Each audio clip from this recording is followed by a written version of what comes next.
आज रामनवमी है। माँ दुर्गा के नवरात्रे चल रहे हैं।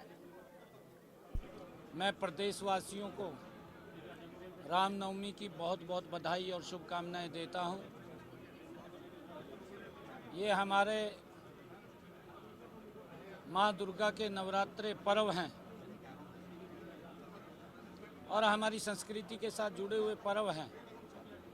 भगवान श्री राम के चरणों में मैं प्रार्थना करता हूं कि हमारा हरियाणा प्रदेश विकास की नई ऊंचाइयों को, बुलंदियों को छुए, ऐसी भगवान श्री राम से प्रार्थना करता हूं। और हमारे हरियाणा प्रदेश के 2 करोड़ 80 लाख लोग स्वस्थ और मजबूत रहें, ऐसी कामना करता हूं। आज पार्टी का 46वां स्थापना दिवस। मैं पार्टी के स्थापना दिवस पर हरियाणा प्रदेश के कोटि कोटि कार्यकर्ता को बहुत बहुत बधाई और शुभकामनाएं देता हूं। आज इस अवसर के ऊपर हरियाणा प्रदेश के 2 करोड़ 80 लाख लोगों को भी मैं भारतीय जनता पार्टी के स्थापना दिवस पर बहुत बहुत बधाई देता हूं। आदरणीय नरेंद्र मोदी जी के नेतृत्व में ये भारत गति से आगे बढ़ रहा है और हमारे अटल बिहारी वाजपेयी जी ने जब 6 अप्रैल 1980 को पार्टी की स्थापना हुई, अटल बिहारी वाजपेयी जी इसके प्रथम अध्यक्ष बने। जनसंघ के बाद जब भारतीय जनता पार्टी के रूप में पार्टी का गठन हुआ, अटल बिहारी वाजपेयी जी प्रथम अध्यक्ष बने और उन्होंने जो संघर्ष किया, कोटि कोटि कार्यकर्ताओं की जो तपस्या थी, आज उसका परिणाम है कि भारतीय जनता पार्टी एक वट के वृक्ष के रूप में देश के लोगों को छांव देने का काम कर रही है। ये अटल बिहारी वाजपेयी जी ने जब एनडीए का भी गठन किया, अपने सभी एनडीए के सहयोगियों को साथ लेकर के भारतीय जनता पार्टी देश को नई बुलंदियों के ऊपर ले जाने का काम कर रही है, आदरणीय नरेंद्र मोदी जी के नेतृत्व में। आज पंचकुला में पार्टी के स्थापना दिवस के अवसर पर हमने यहाँ पर जो हमारा अटल मार्ग है, अटल मार्ग और उसके साथ ही अटल पार्क, जिसमें अटल बिहारी वाजपेयी जी की स्मृतियों को जो यहाँ पर देखने के लिए आएंगे, उनको उनके जीवन के बारे में, उन्होंने जो जो संघर्ष किए हैं, वो यहाँ पर देखने को और उसको जानने को मौका मिलेगा। अटल जी की बड़ी प्रतिमा यहाँ पर लगेगी, उसका शिलान्यास हुआ है। अटल पार्क और प्रतिमा और भारतीय जनता पार्टी कार्यालय पंचकमल के बीच में अटल चौक, उसका भी शिलान्यास हुआ है। आज मुझे गर्व है कि आज अटल सभागार का भी उद्घाटन हुआ है। मैं इन सब की पार्टी के तमाम कार्यकर्ताओं को बहुत बहुत बधाई देता हूं, शुभकामनाएं देता हूं। पार्टी के स्थापना दिवस के अगले सप्ताह में ही जो वो देश के प्रधानमंत्री आ रहे हैं सर, हरियाणा में 2 बड़ी सौगात देने के लिए यमुनानगर और हिसार एयरपोर्ट पर पहुंच रहे हैं सर।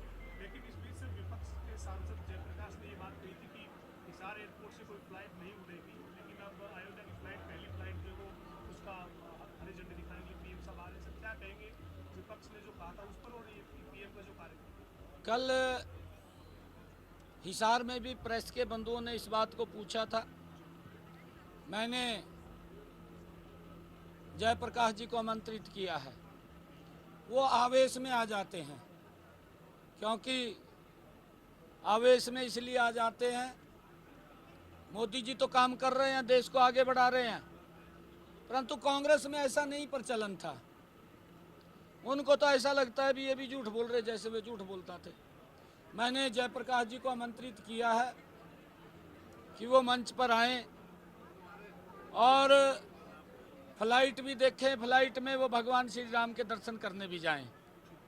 हम उनको आमंत्रित करते हैं क्योंकि वहाँ के सांसद हैं, उनका दायित्व भी बनता है, उनको आना चाहिए, वो आएँ। निमंत्रण तो सरकार की तरफ से जाता ही है सभी के पास, चाहे पक्ष का है चाहे विपक्ष का है। ये हमारे यहाँ तो इस प्रकार की प्रथा नहीं है। हमारे यहाँ तो जो सांसद है उसको बुलाते हैं और निमंत्रणों शायद जरूर जाएगा, उनको आना चाहिए। मुख्यमंत्री जी रोहतक कार्यालय भी शिफ्ट हुआ सर, अब किस तरीके से पार्टी का संचालन यहाँ से और क्या वजह है इसके पीछे? नहीं देखिए, क्योंकि सरकार और लोगों के काम चंडीगढ़ से होते हैं, पार्टी के कार्यकर्ता भी इस कार्यालय का आकर के बहुत उपयोग करते हुए कामों को अपने गति दे सकते हैं। इससे बड़ा लाभ कार्यकर्ताओं को और प्रदेश के लोगों को होगा, क्योंकि वहाँ भी कार्यालय है ऐसा नहीं है, यहाँ से भी चलेगा और वहाँ पर भी पार्टी के विभिन्न कार्यक्रम होते रहते हैं, वो वहाँ पर भी रहेंगे। सर, प्रदेश के कई जिलों में जो सरकारी स्कूलों में बच्चों को किताबें मुहैया होती थी वो अभी नहीं पहुंची है, देरी हो रही है, सेशन जो है वो स्टार्ट हो चुका है, क्या स्टेटस है, क्या रिपोर्ट? नहीं देखिए, उसका टेंडर हो गया था, वो टेंडर से सारी प्रक्रिया आती है। टेंडर हो गया था, जल्दी ही वो बुक्स आ जाएंगी और बच्चों तक वो पहुंचेंगी। हमने इस बात को भी सुनिश्चित किया है कि जो प्राइवेट स्कूल्स के अंदर बच्चे वहाँ किताबें वो लेते हैं, किसी के साथ भी वो अन्याय ना हो, किसी को भी किताबों की आड़ के अंदर उनका शोषण ना हो, उसका भी ध्यान रखा जाए। सीएम साहब आज जो है वो रणदीप सुरजेवाला ट्वीट कर रहे हैं, कांग्रेस के कई नेता ट्वीट कर रहे हैं कि नायब सिंह सैनी मुख्यमंत्री ने गारंटी दी थी हरियाणा के युवाओं को रोजगार की, लेकिन अब एचकेआरएम से टीचर्स को अलग अलग सिंचाई विभाग में अलग अलग जगह पर जो हटाए जा रहे हैं, नोटिस दिए जा रहे हैं, हटा भी दिए सरकारी कर्मचारी एचकेआरएम से, इसकी वजह क्या है सर? आपने बात की विभाग से कोई समस्या? कोई ऐसा नहीं है। रणदीप सुरजेवाला कल भी मैं देख रहा था, वो ट्वीट पे ट्वीट करी जा रहे हैं।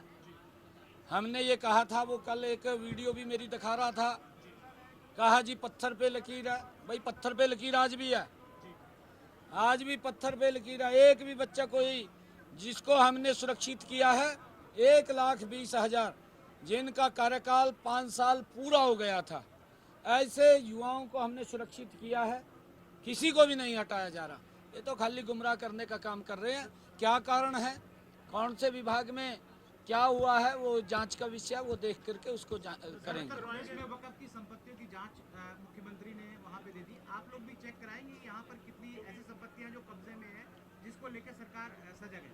नहीं, मैंने तो विधानसभा के अंदर घोषणा की थी, आप लोगों ने सुना होगा, और कमेटी भी बन गई। मैंने उस कमेटी का भी जिक्र किया था कि हमारे कमिश्नर रोहतक के नेतृत्व के अंदर कमिश्नर करनाल एक कमेटी हमने बनाई है और उस कमेटी वो जांच करेगी, क्योंकि जो वक्फ बिल आया है वो मुस्लिम समाज के हित में है, वक्फ के हित के अंदर है, परंतु कांग्रेस को पीड़ा हो रही है, कांग्रेस की दाल रोटी बंद हो गई है। अब उनको तो लगने लगा भी भाई ये सारे काम मोदी जी ठीक कर रहे हैं। जो गलतियाँ कांग्रेस सरकार अपने वोट बैंक को सुरक्षित करने के लिए करती थी, मोदी जी उन सब गलतियों को कांग्रेस की सुधार रहे हैं।